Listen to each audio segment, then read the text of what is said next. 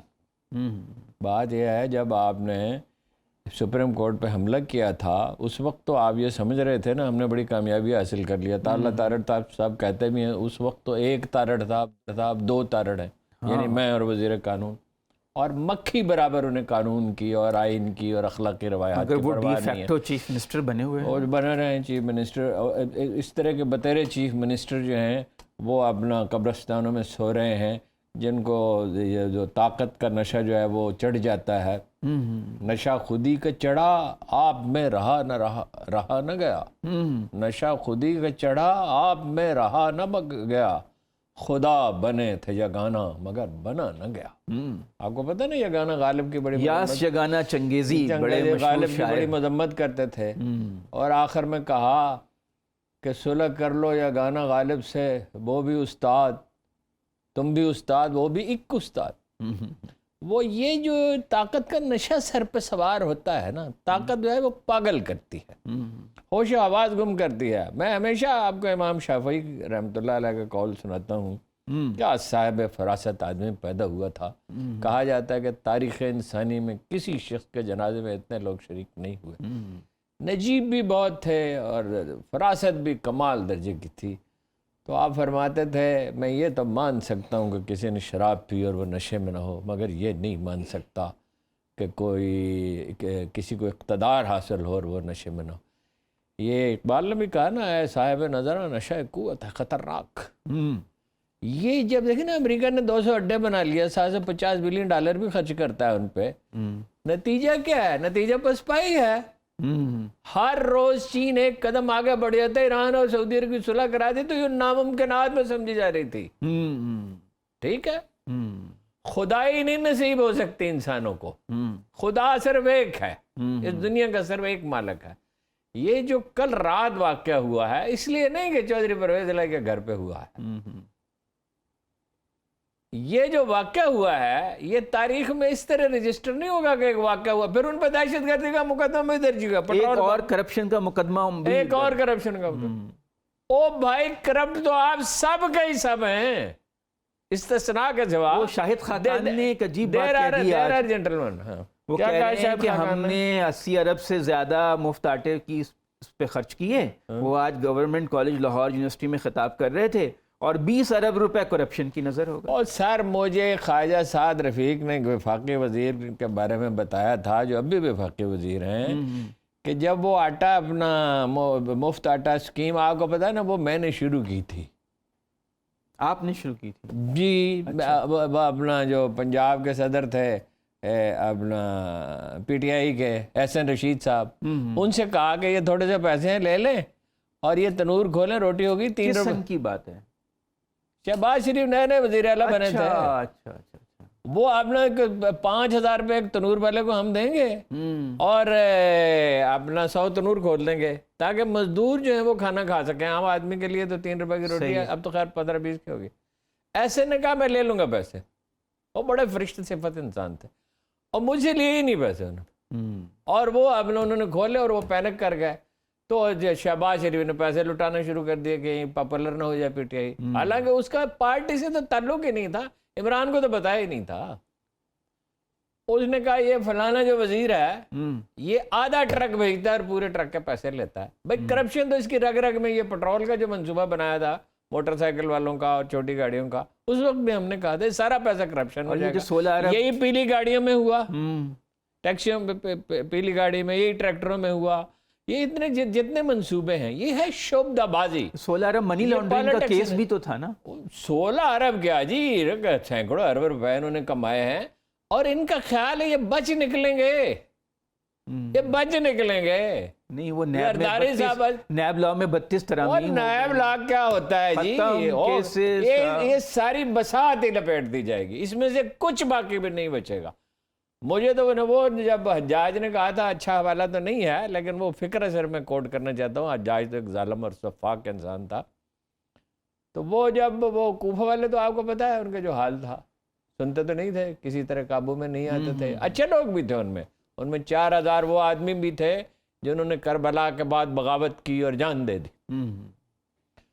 تو وہ یہ سمجھا جاتا ہے کوفہ والے سب برے سے سب برے کیسے تھے، ان میں اصحاب رسول تھے جنہوں نے جناب امام کو بلایا تھا اور وہ سنسیئر تھے، وہ ٹھیک ہے بے بس ہو گئے. تو وہ اپنا جو ہے نتیجہ کیا نکلا تھا پھر؟ ہیں جی، نتیجہ یہ نکلا تھا کہ وہ اپنے کتنے دن حکومت رہی امیر معاویہ کی؟ 6 7 8 برس. یزید کی کتنی رہی؟ اس کے پوتے نے کہا یہ حکومت اگر کوئی نعمت تھی تو ہم حاصل کر چکے، اور اگر کوئی بدقسمتی تھی تو ہم اس سے گزر جانا چاہتے ہیں. آپ کو کیا لگتا ہے پی ٹی آئی مذاکرات جاری رکھے گی؟ اسحاق ڈار نے تو اظہار افسوس کیا. جاری رکھنا چاہیے، اس لیے کہ دیکھیے جو ایک بڑی غلطی پی ٹی آئی اور اس کے حامی کر رہے ہیں اور بہت سے لوگ کر رہے ہیں، گالی نہیں دینی چاہیے، غصے میں نہیں آنا چاہیے. اللہ کہتا ہے اپنی پاک کتاب میں وَاسْتَعِینُوا بِالصَّبْرِ وَالصَّلَاةِ، مجھ سے دعا مانگو. اے خاصان رسل، وقت دعا ہے امت پہ تیری آ کے جب وقت پڑا ہے. یہ مذاکرات کامیاب ہو جائیں؟ مذاکرات کامیاب ہو یا نہ ہو، آپ تو بات چیت تو کرتے رہے نا. اور رسول اللہ نے یار مشرک قبائل سے معاہدے کر کے مکہ فتح کیا تھا. رسول اللہ نے جب وہ نجد سے راستہ گزرتا تھا، نجد میں گندم تو نہیں ہوتی تھی، گندم نجد سے جاتی تھی، تو اس نے سردار وہ مسلمان ہو گیا، اس نے بند کر دی. رسول اللہ نے اس کو منع کیا. مکہ میں قحط پڑا تو 500 اشرفیاں بھیجی رسول اللہ صلی اللہ علیہ وسلم. یہ مسلمانوں کا طریق نہیں ہے. آپ کا موقف درست بھی ہو، آپ نہ گالی دے سکتے ہیں، نہ مطلب بات کرنے سے انکار کر سکتے ہیں. صبر کا پھل کیوں میٹھا ہوتا ہے؟ وہ جو باتیں صلاح الدین ایوبی کی کرتے ہیں، باتیں جناب عمر بن اصحاب رسول کے مذاکرات جاری رکھیں، آپ کا موقف یہ ہے. اس نے جنگ بندی نہیں کی تھی صلاح الدین ایوبی نے. قائد اعظم گورنمنٹ کانفرنس میں نہیں جاتے تھے، بنگالی لیڈروں کو سمجھانے نہیں جاتے تھے، پنجاب کے وزیر اعلیٰ سے بات نہیں کرتے تھے، باچا خان سے مذاکرات نہیں کرنا چاہتے تھے. کس سے انہوں نے بات نہیں کی؟ کس نے انہیں تنگ نہیں کیا؟ اچھا، کہتے ہیں رکاوٹ یہ نہیں ہے کہ الیکشن جولائی یا ستمبر میں ہو، رکاوٹ یہ ہے کہ نون لیگ چاہتی ہے کہ ہم بجٹ پیش کر دیں، ہمیں بجٹ پیش کرنے کی اجازت دیں. کیا حرج ہے کرنے دیں؟ ممکن ہے یہ بات درست ہو، جب تک اس کی تصدیق نہ ہو جائے میں نہیں کہہ سکتا. اقتدار چھوڑنا ان کے لیے بڑا مشکل ہے، یہ شیر کی سواری ہے. میں اگر عمران خان کی جگہ ہوتا 3 کام کرتا. نمبر یہ اپوزیشن سے کہتا کوئی ذاتی انتقام نہیں، اس کا سوال ہی پیدا نہیں، تو جو گارنٹی آپ کو چاہیے کریں گے، ٹھیک ہے. اور ادارہ بنائیں گے، ایف آئی اے کو ٹھیک کریں گے، پولیس کو ٹھیک کریں گے، جو بھی ادارہ بنائیں گے اس میں صاف ستھرے آدمی رکھیں گے. اور سب سے پہلے میری پارٹی کا صاحب کا، اور اسٹیبلشمنٹ کو ایک میسیج دیتا کوئی جھگڑا نہیں، سوال نہیں، بیٹھ کے آرام سے بات کریں گے تسلی سے، اور کوئی مداخلت وغیرہ نہیں. اور امریکہ سے کہتا کوئی نہ ورکنگ ریلیشن شپ قائم کریں گے. دیکھیے عمران خان کا جرم تو یہی ہے نا کہ اس نے آزاد خارجہ پالیسی اپنانے کی کوشش کی. while he reached Moscow he was given a message، Ukraine کی جنگ شروع ہو گئی، یوکرین کی جنگ سے واپس آ جاؤ، ہمارا کیا تعلق تھا، واپس آ جاؤ. دیکھیے یہ جو روسی سفیر ہیں اگرچہ بڑے آدمی ہیں اور ان کی بات بڑی معتبر ہے، ان کی تو عمران خان سے گفتگو نہیں ہوئی. میری تو تفصیل کے ساتھ خان صاحب سے گفتگو ہوئی جب وہ ماسکو سے پیوٹن سے آئے. اور آپ کو یاد ہے کہ میں نے یہ بھی کہا تھا کہ پیوٹن نے کہا کہ میں نے تو مسلمانوں کے ساتھ صلح کر لی ہے اور 300 مسجدیں بھی بنا دی ہیں اور چیچنیا میں انہیں خود مختاری بھی دے دی ہے. میری بیوی مسلمان ہے، یہ تو خیر میں بہکا بکا ہی رہ گیا اس بات پہ، اور میں تو ان سے جھگڑا نہیں کر سکتا. اور میں اس کے سخت خلاف ہوں کہ پیغمبران نظام کی توہین کی جائے اور اسلامک فوبیا اور یہ وہ بیان دیا تھا بڑا کھل کے، بیان بھی دیا اس نے اور اس کو سپورٹ بھی کیا. کیا کہتے تھے روسی اور کیا چاہتا تھا عمران خان، کیا چاہتا تھے چین والے کہ پاکستان اب آزاد خارجہ پالیسی اختیار کر لے. 70 برس تک ہم نے امریکیوں پہ ڈپینڈ کیا اور اس کا نتیجہ ہم نے بھگت لیا. $1 بلین کے لیے آپ کی ناک رگڑ رہے ہیں. ہر روز آپ کا وزیر اعظم کہتا ہے کہ ہماری ناک رگڑ دی، ہم سے کہاں کہاں دستخط کروائے، ہمیں زنجیریں پہنا دیں، کیا کچھ نہیں کیا. ملا تو کچھ نہیں ابھی تک. اچھا، اس کے بعد کیا شبہ رہ گیا اس بات کا کہ وہ جو انڈیا کے اسٹریٹجک پارٹنر ہیں اور اس کی ہر طرح سے مدد کر رہے ہیں. انڈیا میں جو ٹاپ اسپیشلسٹ ہیں ڈیفنس کے، وہ کہہ رہے ہیں کہ یہ انڈیا کو بالکل اسی طرح چین کے ساتھ لڑانا چاہتے ہیں جیسے یوکرین کو روس کے ساتھ لڑایا ہے. اور اس میں ہماری تباہی چینی آرمی ڈپلائی ہوئی ہے. 1 لاکھ آرمی جو ہے وہ 12-13 ہزار کے فٹ پہ بیٹھی ہوئی ہے. اور آپ کو پتہ ہے انڈین آرمی کے ساتھ کیا ہو رہا ہے؟ وہ ایکلیمیٹائز کرنے کے لیے ان کے ہائٹ پہ لے جاتے ہیں میدانوں سے 2000 فٹ پہ 4000 6000 فٹ. 20% آدمی تو بیمار ہو کے واپس چلے جاتے ہیں. خودکشی کے واقعات ہو رہے ہیں. وہ عقل کے اندھو، وہ دور گزر گیا جب امریکہ سے مل کے سیاست ہو سکتی تھی. اب صرف آزادی سے. اور سب سے بڑی بات یہ ہے عدنان عادل صاحب، وہ دنیا میں آزادی سے بھی بڑی کوئی نعمت ہے. ایک وقفے کے بعد بات چیت کریں جاری، بریک کے بعد بات چیت کریں گے. ناظرین، پاکستان کی جو سیاست جس بحران کا شکار ہے وہ تو سب کے سامنے ہی ہے، لیکن معاشی بحران تو بہت ہی زیادہ ہے. تباہ کن قسم کی مہنگائی ہے. 35% تو اینول انفلیشن ریٹ ہے اور 47% تقریباً جو ہے ہفتہ وار مہنگائی کے جو سرکاری اعداد و شمار ہیں. یہ خبر آ رہی ہے کہ FBR جو ہے ہدف کے مقابلے میں 400 ارب روپے کم ٹیکس جمع کیا اس نے، حالانکہ روپیہ ڈی ویلیو ہو چکا ہے. اور حکومت نے منی بجٹ بھی پیش کیا تھا. اور فیکٹریاں بند ہیں، برآمدات کم ہو گئی ہیں، ترسیلات زر کم ہو گئی ہیں، درآمدات بھی کم ہوئی ہیں. یہ ساری صورتحال ہارون صاحب، یہ دیکھیں اس سے پہلے میں ایک بات کرنا چاہتا ہوں. یہ بات اہم ہے جو آپ کر رہے ہیں. گزارا یہ ہے، ایک قوم کے لیے 2 آپشنز ہوتے ہیں ابتلا میں. جب قومیں خطرے میں پڑتی ہیں اسی وقت وہ زندہ ہوتی ہیں. اگر جاپان پہ ایٹم بم نہ گرے ہوتے تو یہ جاپان نہ وجود میں آتا. اگر بمباری سے تباہ نہ ہوا ہوتا برطانیہ تو یہ سب کچھ نہ سیکھتا. اگر کوریا میں یہ سب کچھ نہ، اگر چین نے بھوک اور ذلت نہ سہی ہوتی 1 صدی تک تو یہ چین سپر پاور نہ بنتا کبھی بھی. ہمارے پاس ایک ہی راستہ ہے کہ ہم اس کی مزاحمت کریں. اس کی قیمت ہے. لوگ جو ہیں ان کو تکلیف پہنچے گی، ان پہ حملے ہوں گے، گرفتار ہوں گے، قتل بھی کیے جا سکتے ہیں. ایک دن کم از کم ایسا دیکھیے، اس ملک کا بڑا پوٹینشل ہے. یہ $50 بلین آئی ٹی میں کما سکتا ہے. صرف اتنا کریں کہ اسکولوں میں، کالجوں میں، یونیورسٹیوں میں ہر جگہ آئی ٹی کی تعلیم دینے شروع کریں. الیکٹرانکس میں جا سکتے ہیں. بزنس کرنے کی آزادی مہیا ہو، یہ خوف دور ہو، یہ بے یقینی ختم ہو. ایک دن ایسا آنا چاہیے. اور وہ میں پی ٹی آئی کو نہیں کہہ رہا، میں لوگوں سے کہہ رہا ہوں. اور یہ تو آپ کو پتا ہے، میں مستقل کہتا ہوں نہ گالی نہ تشدد. ایک پتا بھی نہیں ٹوٹنا چاہیے درخت کا، گملہ میں نہیں. ایک دن شاہراہ فیصل اسلام آباد کی بھی بند ہو، کراچی کی بھی بند ہو، اور مال روڈ بھی بند ہو، اور لوگ بیٹھ جائیں اور یہ کہیں کوئی ناروا مطالبہ نہیں، کسی سے کوئی انتقام نہیں، کہ ہمیں ہمارا حق چاہیے ووٹ ڈالنے کا، ہمیں فیئر اینڈ فری الیکشن چاہیے. ان لوگوں کو سمجھ ہی نہیں آ رہی ہے کہ دنیا بدل چکی ہے. حالت یہ ہے، آپ نے سب کچھ کر کے دیکھ لیا. 400 ارب روپے کا کیا مطلب ہے ٹیکس کم ہے جب ڈیوٹیز ہی نہیں ہے، امپورٹ ہی نہیں ہو رہی. اچھا آپ کا FBR وہ ہے، وہ ٹھیک کہتے ہیں اپنا شاید خاقان عباسی صاحب. آپ کا FBR جو ہے وہ پیسے تو وہ اپنے گھر لے جاتے ہیں افسر. وہ 1 کروڑ روپے رشوت لیتے ہیں اور یعنی سرکاری خزانے کو 10 کروڑ سے محروم کر دیتے ہیں. اس سے دگنا ٹیکس ہونا چاہیے. آپ کے ہسپتالوں میں حالت یہ ہے کہ کسی مریض کا کوئی علاج نہیں ہوتا، ڈاکٹر جو ہے وہ گھروں میں پریکٹس کر. آپ کے تعلیمی نظام کا عالم یہ ہے کہ وہاں سے جاہل نکل رہے ہیں جو اردو کی سادہ عبارت نہیں لکھ سکتے. اسی طرح کے بچے ہوتے ہیں جو امریکہ میں پڑھتے ہیں، جاپان میں پڑھتے ہیں، اپنا ملائیشیا میں پڑھتے ہیں، سنگاپور کی کیا اکانومی ہے جی؟ سنگاپور کے پاس کون سا پانی ہے جی؟ ہمارے پاس دنیا کا سب سے بڑا نہری نظام ہے. کون سی زرعی زمین ہے جی آسٹریلیا کے پاس؟ ہیومن ریسورس سب سے اہم ہے زندگی میں. آدمی اہم ہے، اس پہ انویسٹمنٹ کرنی چاہیے. ایک آدمی اٹھتا ہے اور دنیا، ایک آدمی آئنسٹائن، ایک اس کے کندھوں پہ 2 سر تو نہیں تھے. اسی طرح جب دنیا پہ 1000 برس ہم نے، ابھی تو 1 صدی پہلے کی بات ہے، سلطنت عثمانیہ موجود تھی اور امریکی ٹیکس پے کرتے تھے ترکی کے ساحلوں پر سے گزرنے کے لیے. ٹھیک ہے، پھر ہم نے علم کو چھوڑ دیا، جہالت میں مبتلا ہو گئے. یہی اسپین میں ہوا تھا، یہی ترکی میں ہوا تھا. ذہنی پسماندگی اور جہالت اور بے بسی اس کے نتیجے میں پیدا ہونے والی. آزاد لوگ ہی دنیا میں ترقی کرتے ہیں.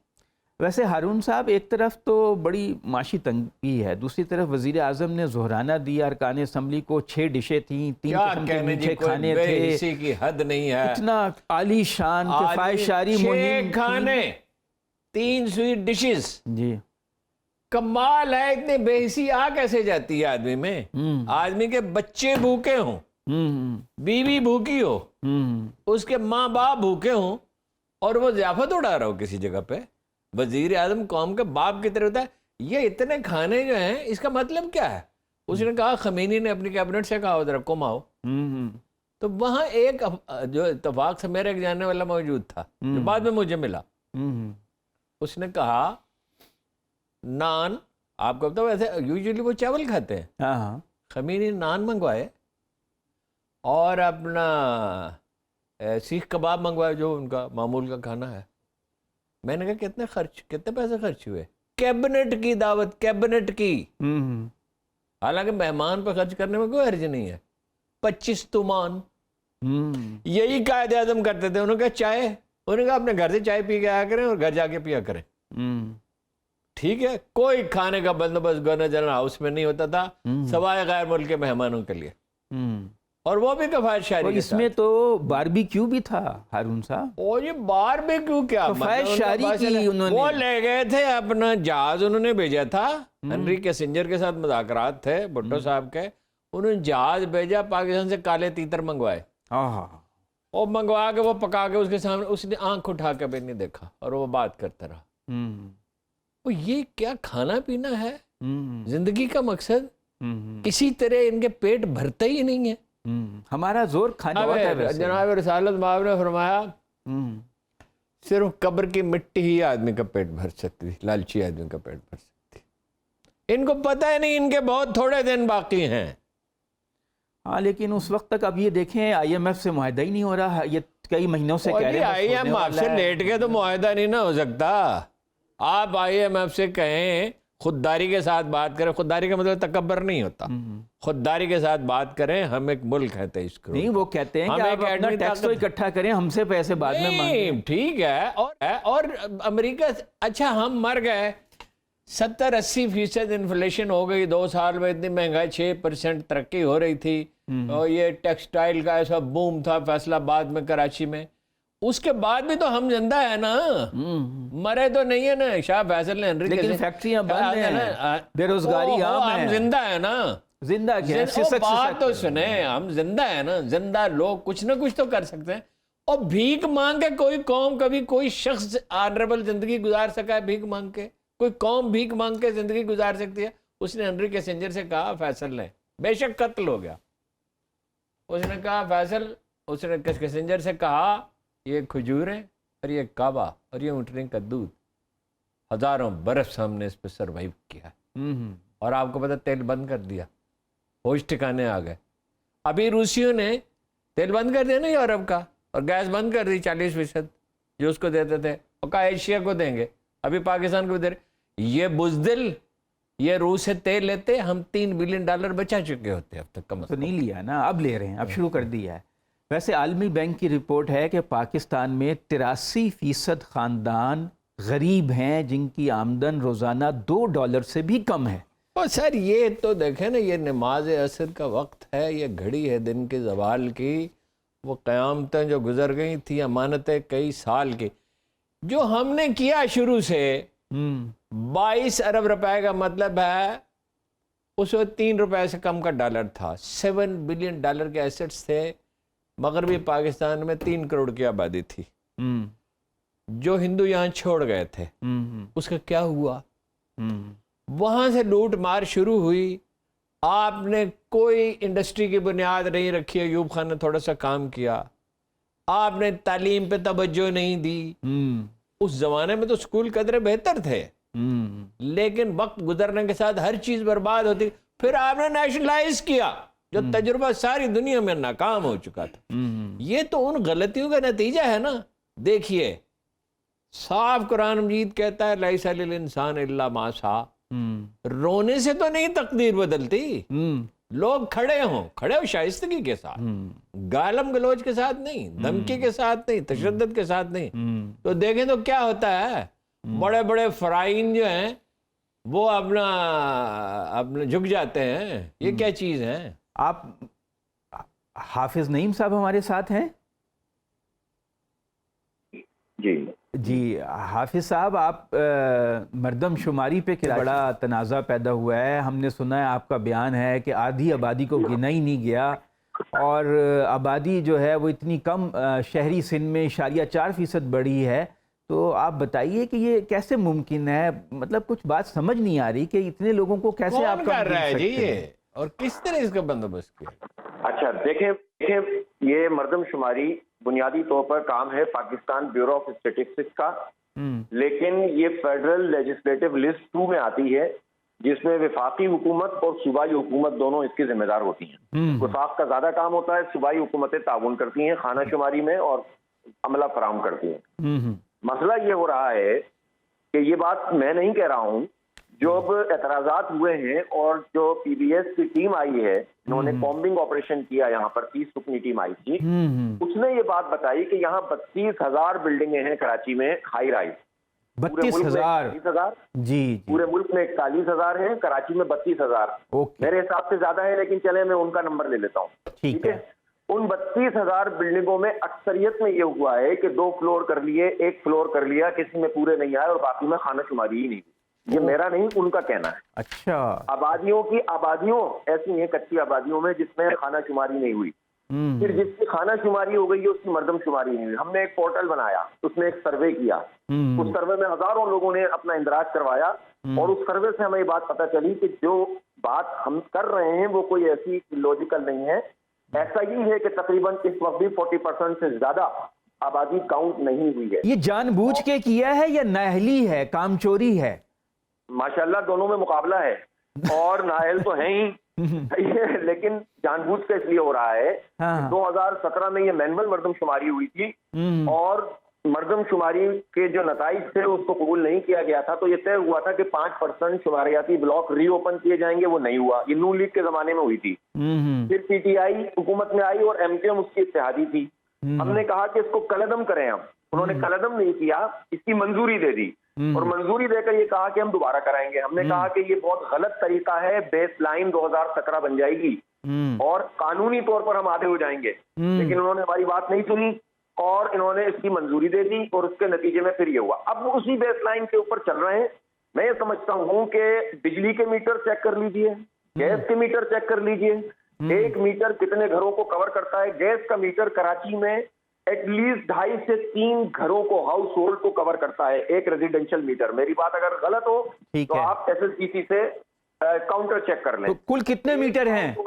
ایک ہاؤس ہولڈ میں 5.5-6 بندے ہیں. تو آپ اندازہ کر لیجئے کہ سیدھا حساب ہے 23 لاکھ بجلی گیس کے میٹر ہیں، اور تقریباً 30 لاکھ بجلی کے ریزیڈینشل میٹر ہیں. 30 لاکھ.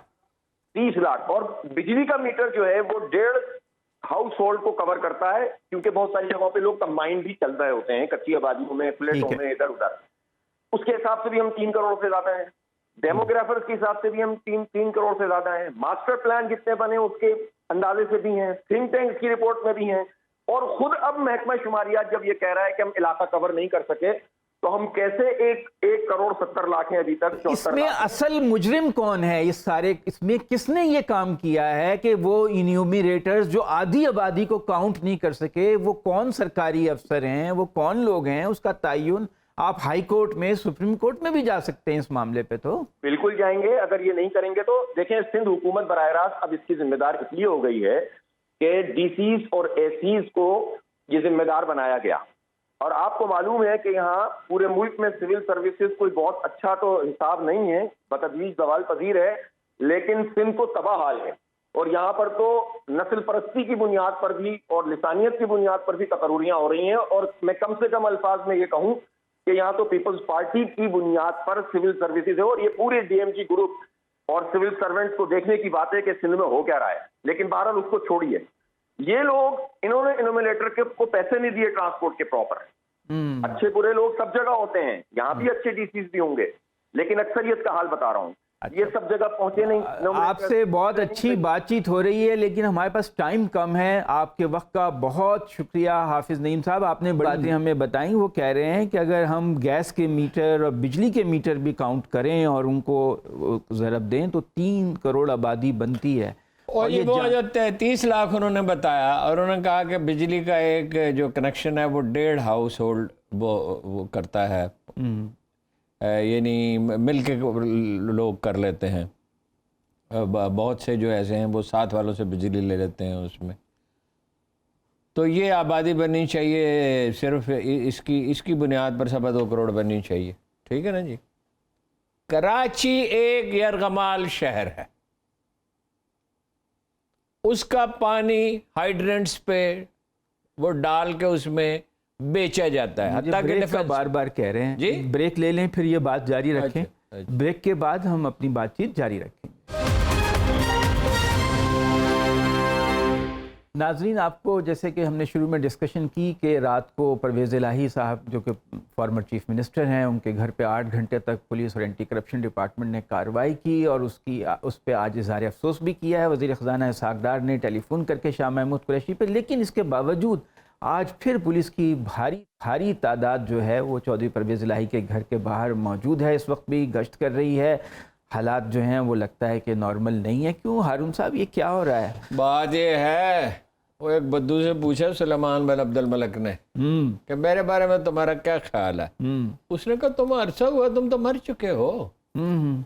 اس نے کہا میں سلیمان بن عبد الملک ہوں, یہاں تخت پہ بیٹھا ہوں, تم سے کہہ رہا ہوں کہ میرے بارے میں تمہاری رائے کیا ہے. اس نے کہا تم اس دن مر گئے تھے جس دن تم نے اپنے ایک قریبی عزیز کو پناہ کا وعدہ کر کے اپنے محل میں پناہ دی اور اس کے بعد اسے قتل کر ڈالا. عرب دور جاہلیت میں بھی یہ نہیں کرتے تھے کہ وعدہ کر کے مکر جائیں اس سے. بات یہ ہے ان کی مہلت ہو گئی ختم. آپ اندازہ لگائیں ایک کم از کم اخلاقیات ہوتی ہے. حمزہ یہاں تھا, وہ چھوڑ گئے تھے اس کو یہاں اپنا کاروبار سنبھالنے. جناب مشرف کے دور میں, ہاں, جب سب چلے گئے. اچھا, وہ اپنا وہ کاروبار کرتے تھے, ادھر سے ٹیلی فون کرتے تھے پرویز اشرف اپنا پرویز مشرف پرویز الہی کو. آپ کو پتا میں بالکل پرویز الہی کا مدعی نہیں ہوں. وہ اپنا 1 منٹ ہے ہمارے پاس. وہ اپنا ان کو فون کرتے تھے کہ بھئی یہ کیا ہو رہا ہے, یہ اپنا کاروبار کر رہا ہے. تو وہ کہتے تھے جنرل صاحب میں کسی کو روٹی کمانے سے تو نہیں نہ روک سکتا. پروٹیکٹ کرتے تھے. اچھا, پروڈکشن آرڈر جاری کرتے تھے, انہیں اسمبلی کے اجلاس میں شرکت کا موقع دیتے تھے. اب جو یہ دور تھا اس میں پروڈکشن آرڈر جب سپیکر تھے پرویز الہی, جب بھی سپیکر تھے, پہلے بھی, اس وقت بھی. ٹھیک ہے, اور ان کے ساتھ یہ سلوک ہو رہا ہے ان کے دور. آپ کمال ہے, یعنی آپ نے تو اپنے پولیٹیکل ڈیتھ کے وارنٹ سائن کر دیے ہیں.